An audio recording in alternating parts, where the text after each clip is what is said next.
The immediate local context within the United Kingdom is this report published in 2007. Once London got the Games, as many, I would say every city, every host city has to do, is demonstrate that its Games will be the cleanest and most perfect that have ever been. So arguably this inquiry from the Select Committee for Science and Technology was about that. It was about London saying, we know we haven't solved anti-doping, we're going to do better and try to clean it up. And it has those sorts of words within it. But it also does express anxiety about the way in which this problem is structured within society. It's not just enough to test people and hope that's going to solve the problem. It argues that there's a much broader cultural debate to be had about this subject area, which isn't necessarily addressed by the way in which it's approached so far. So for my sort of pitch, if you like, I want to both make the claim that something's broken within the world of sport, even if people think it's working.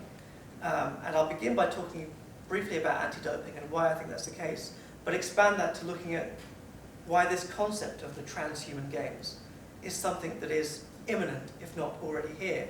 I will argue that in fact sports and athletes have been constituted by technology for many years, and that we're just quibbling over the details here.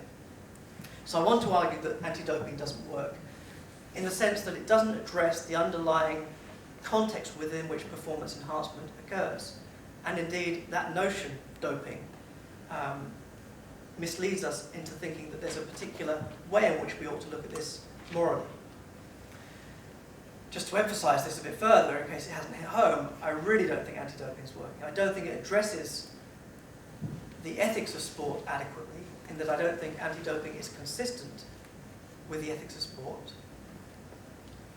I think doping is more consistent with the ethics of sport. But I also think the effects of anti-doping can be more harmful to both athletes and society than beneficial. Now, as some further sort of elaboration on this, in 2005, these sorts of concerns were made more evident by the American Academy of Pediatrics. By the way, I will add to this that I don't think it's just up to sport to solve this issue.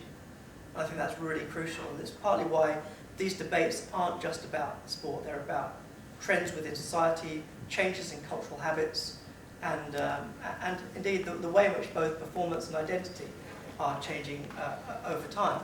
So the AAP argued that with all the investment that the World Anti-Doping Agency and the anti-doping programs generally are developing, don't get to the heart of why this is taking place. If you look at the way in which substance abuse, as it's described, occurs within high schools in America, their particular context, it's apparent that there are a number of reasons why young people use these substances.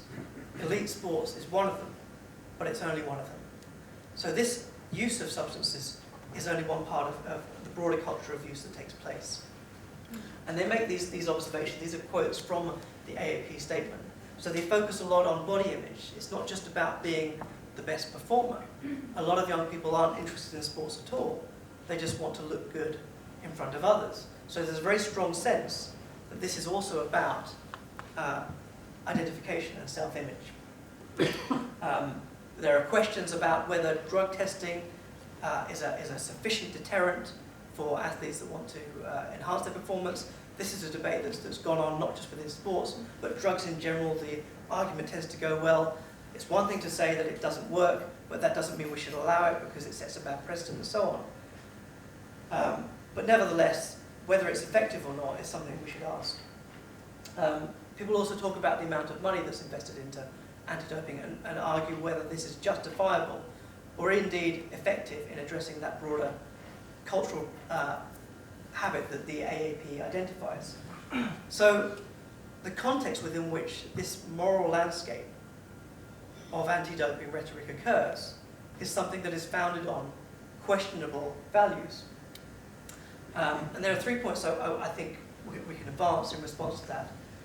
First of all, coming to terms with the fact that sports are necessarily technological practices. That doesn't mean that it includes the kinds of doping that are banned, but it's first to recognize that the moment that foot hits the track, or really the moment the running shoe hits the track, is a technological interaction.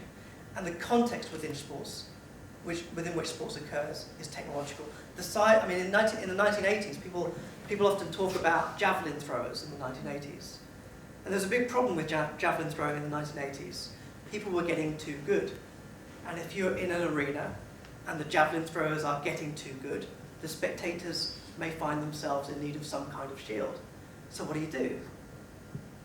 Athletes are just too good for the size of this pitch. Well, you don't change every stadium in the world.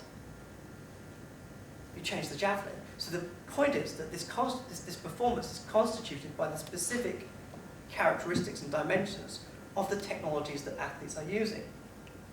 And in that sense, they're malleable. I also think that the reasons to permit performance enhancements, and without getting into the specifics of which kinds at this point, there are more reasons to permit it and have a more laissez-faire approach to it than restrict them. And I think that has to do with the way in which the culture of doping is already taking place. I'd also argue that sports risk becoming redundant if they fail to take on a range of performance enhancements, some of which might be banned presently. And for that reason, I think we have to rethink the whole basis of elite sports performances and the culture of doping. But why the first transhuman games? And I want to get a bit of content in about this, because this term has also become quite politically laden, rather like doping. It's a philosophical thesis, effectively. This is the Wikipedia entry, a perfectly legitimate description, not least because it quotes me, but that's by the by.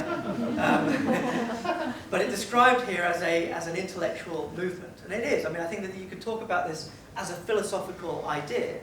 It is a commitment to the idea that humans ought to modify themselves in order to improve upon themselves. So in that sense, it's kind of, it's a philosophy, but it's also a cultural movement. And this has been one of the challenges with the movement over the last few years, because, well, sometimes people appropriate words and that becomes quite complicated, quite politically divisive. In fact, that word transhumanism doesn't tend to get used much in America anymore. People use the word techno-progressive because that notion's become so complicated.